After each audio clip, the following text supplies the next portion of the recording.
देखो, भिन्नों से संबंधित कंपटीशन एग्जाम के अंदर जो हर एग्जाम के अंदर लगभग लगभग पूछा जाता है कि आपको जो भिन्न दे रखी है उसमें पूछा जाता है कि सबसे बड़ी भिन्न कौन सी है, या फिर पूछा जाता है कि सबसे छोटी भिन्न कौन सी है। तो आप बिना भाग दिए बहुत ही सरल तरीके से ये पता कर सकते हैं कि कौन सी भिन्न बड़ी है और कौन सी भिन्न छोटी है। तो उसके लिए बिना आपको भाग दिए कैसे ज्ञात करना है, तो वो आज मैं आपको एक ट्रिक बताने जा रहा हूँ। तो बहुत ही सरल ट्रिक भी है। देखिए, कुछ नहीं करना, जैसे मैंने एग्जाम्पल लिया इसके अंदर 6/7, 5/7, 12/13 और 6/9। इसके अंदर आपको पूछा है कि सबसे बड़ी भिन्न कौन सी है, मान लो।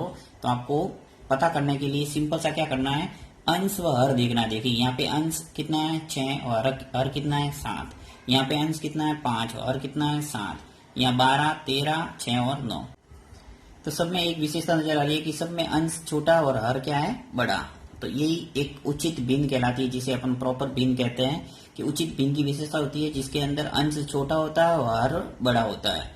और सब में हर भिन्न के अंदर आपको ये विशेषता दे रखी है। तो अगर ऐसी भिन्न दे रखी है एग्जाम के अंदर, तो मैं जो बताने जा रहा हूँ वो ट्रिक काम करेगी। तो आपको सिंपल सा उसके लिए क्या करना है कि अंश व हर के अंदर आपको अंतर देखना है कि अंतर कितने का। देखिए, 6 और 7, इसके अंदर अंतर कितना है 1 का, तो आपको लिखना है 1। ऐसा सब के अंदर करना है। देखो, 5 और 7 के अंदर अंतर कितना है, यानी बड़े में से छोटे को घटाना है। यानी नीचे 7 में से 5 गए, कितने बचे 2, अंतर कितना है 2 का।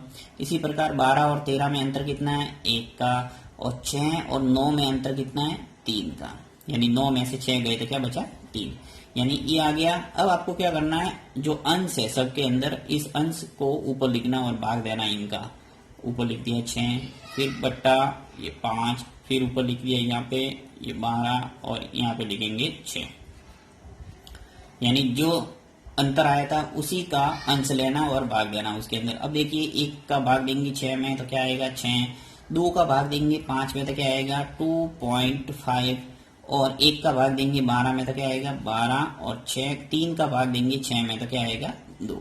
अब इसके अंदर देख लो कि जो बड़ा है वो बड़ी भिन्न है और जो सबसे छोटा है वो सबसे छोटी भिन्न है। बस इसके अंदर ज्यादा दिमाग लगाने का काम ही नहीं। यहाँ पे सबसे बड़ा क्या नजर आ रहा है तुम्हें 12, सबसे बड़ा। और इसके अंदर सबसे छोटा है वो 2 है। यहाँ 2.5 है और ये 2 है, तो ये सबसे छोटा हो गया।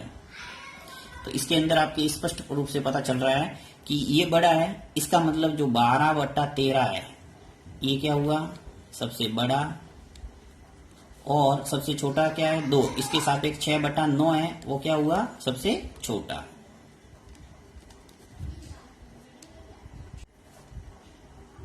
तो यहाँ पे आपको प्रश्न के अंदर जैसे मान लो पूछा है कि सबसे बड़ी भिन्न कौन सी है, तो उत्तर कौन सा हो जाएगा 12/13, सबसे बड़ी भिन्न। बड़ी भिन्न आ गई 12/13, ये आपके आंसर हो गया।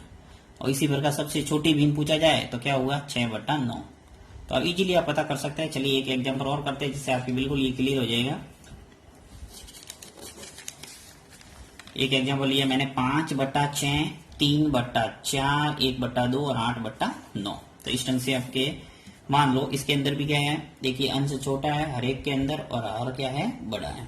तो यहाँ पे अंतर देख लेते हैं, 5 और 6 में डिफरेंस कितना हुआ 1 का। यहाँ पे 3 और 4 में डिफरेंस कितना है 1, 1 और 2 में डिफरेंस कितना 1, और 8 और 9 में भी डिफरेंस कितना है 1। सबके अंदर जो डिफरेंस है वो कितना है 1-1 का।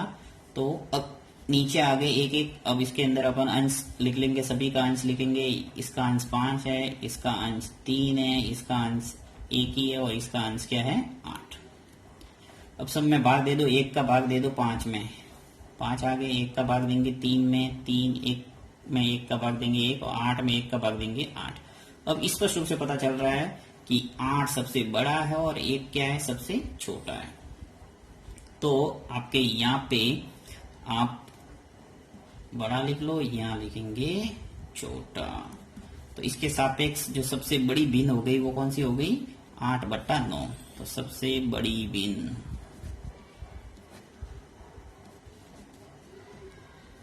सबसे बड़ी भिन्न कौन सी होगी 8/9।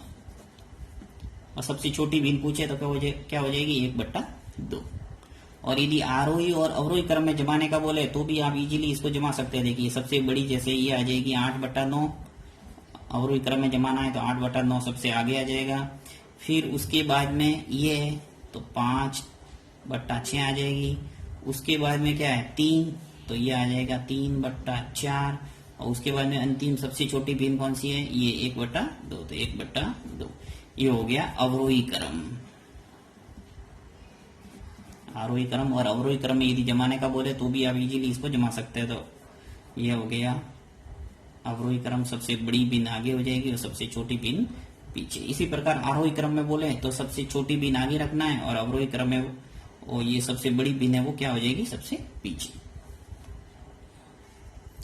अब देखिए नेक्स्ट सवाल लिया 102/104, 84/85, 92/93 और 63/64। तो इसके अंदर भी आपको डिफरेंस निकालना और फिर भाग देके इजीली पता कर सकते हैं कि कौन सी बड़ी भिन्न है और कौन सी छोटी भिन्न है। तो देखिए अपन पता करते हैं कि 102 और 104 में अंतर कितना है, डिफरेंस कितना है 2 का। तो अपन यहाँ डिफरेंस आ गया इसका 2 और ऊपर आपको वही अंश लिखना है 102।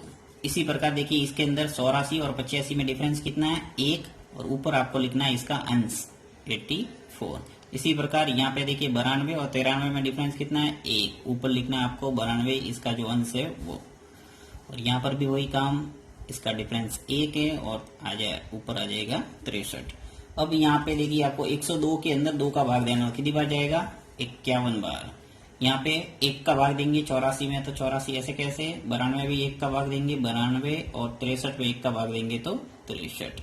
अब इनके अंदर आपको देखना है कि सबसे बड़ा कौन सा है, यानी कि आपको 51, 84, 92 और 63 के अंदर सबसे बड़ा है वो कौन सा नजर आ रहा है 92, यानी सबसे बड़ा हो गया ये।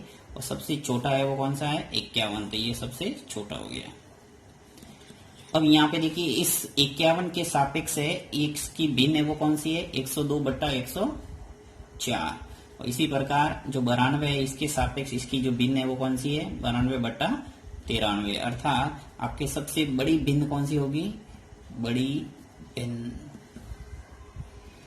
भिन्न हो जाएगी 92/93 और सबसे छोटी भिन्न है वो क्या हो जाएगी, छोटी भिन्न ये हो जाएगी आपके 102/104।